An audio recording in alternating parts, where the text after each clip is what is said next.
Our society was created on the idea of perfection,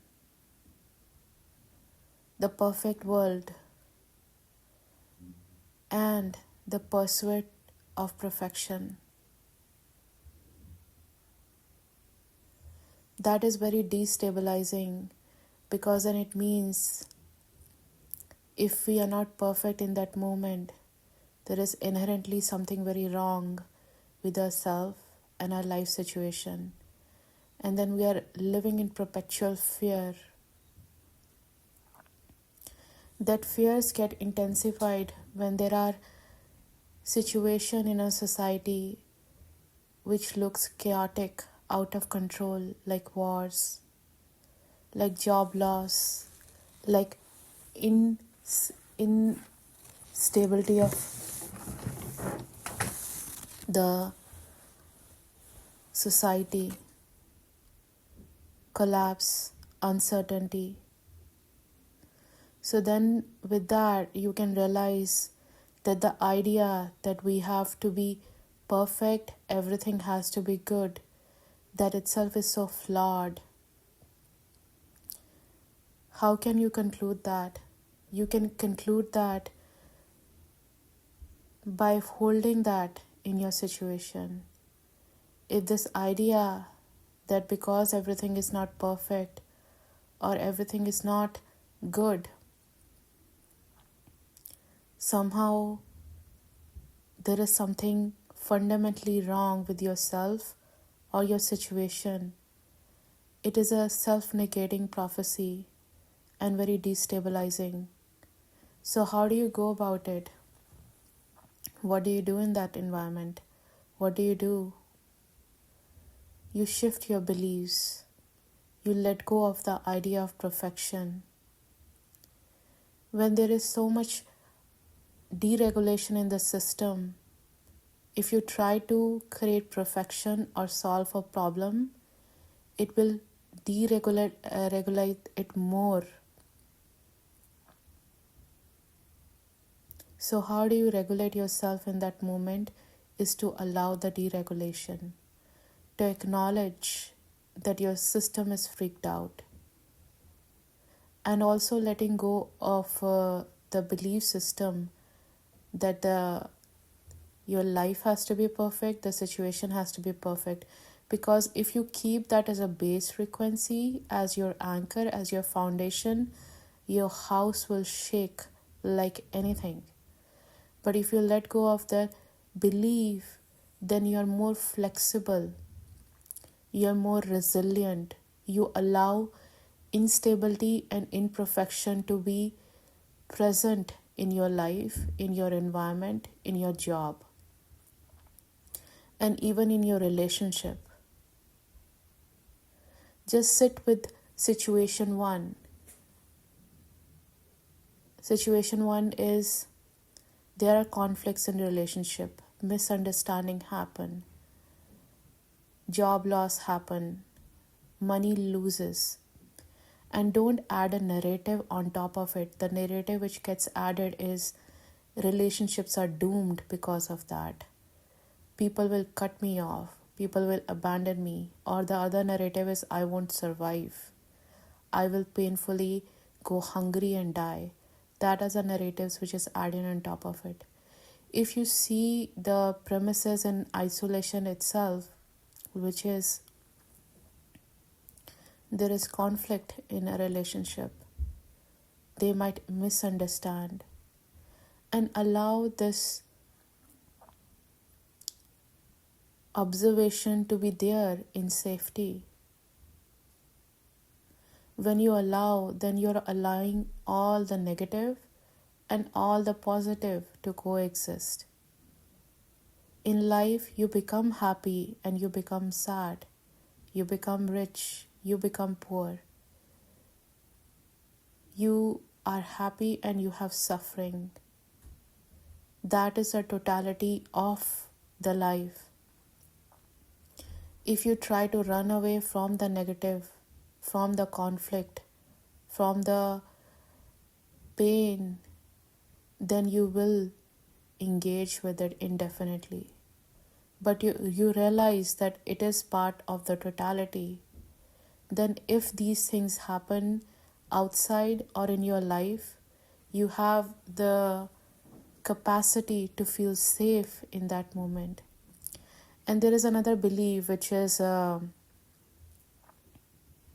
if everything collapses, I will also collapse.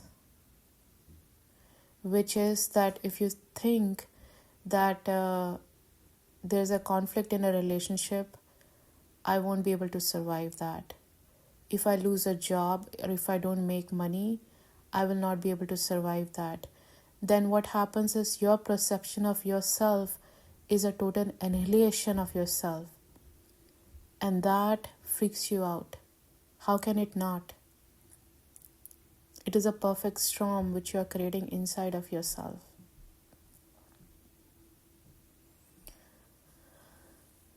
So what we want to say is just realize what is actually happening underneath you.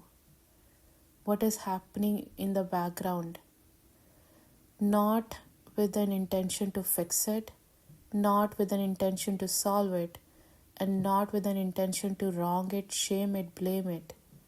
Because unless you experience even the negative, for example, not morally judging it, wronging it, but just realizing how it functions, then you can have a choice whether you want to keep on doing it.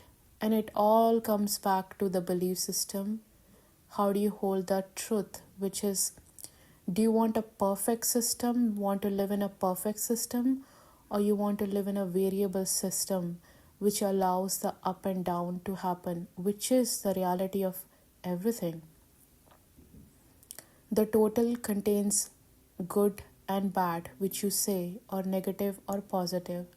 Good and bad is morality based, but negative and positive means what you prefer or what you don't prefer. If you don't prefer anything, it doesn't make it wrong, bad, or to be feared of or dangerous. It is just something which you don't prefer.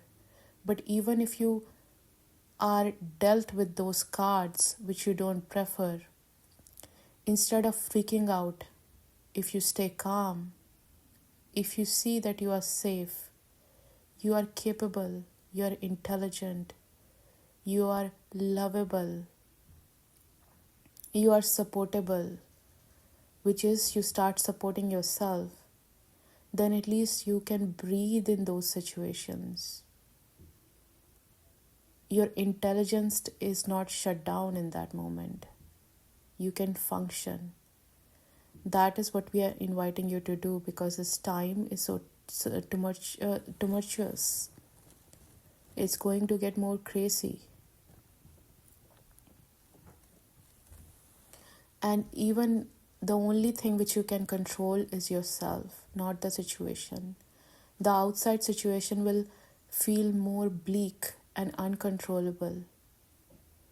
Then how do you live and survive and thrive in the situation is to let go of the belief systems which no longer works for you, and also having that inner sense of safety, security, and trust. Because in actuality, if you even go back to your entire life, you may have a belief that your job supported you. That is not true. You supported yourself. You see, the energy which you bring to the job is your currency. It is not the job which is giving you currency. It is you who are giving yourself currency by bringing your energy into the job. And if you take away that energy, or if the job is not financially supporting you, your energy still exists with you. You can take that energy elsewhere. Finance and money is an illusion which is created in the world to make it all, to make it God in a sense. But in reality, you have everything within yourself. It may be hard to believe, but you have everything within yourself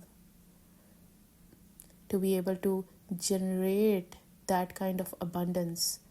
And again, everything does not need to come from money. You may get a friend you can cohabitate with. You can barter with people, which is what used to happen in earlier days.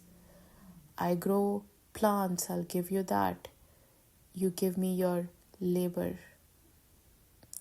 There may be times comes, even if the financial system collapse, people will go to the basics of bartering, of helping each other out. There is no scarcity in the earth where you won't have food. It's just artificially generated to create the fear. If you don't even have a job, the basic you can go to is growing your own food. The society is created in a way that you have been externally made dependent upon the system. But if the system breaks, you will start becoming dependent upon yourself and start to grow, do. It will challenge you. It will challenge you to do things by yourself. And that is awakening your own intelligence, your own capabilities. So, what we will say, if a system collapses, don't worry about it. You can create your own internal system, and that's where it is leading to creating of new system. You are all doing so well. You are working on your belief system and integrating your fear systems. Stay connected, stay in a group, work together, and create a new reality for yourself, which is more empowering, loving, and grounded. Amen, and so it is.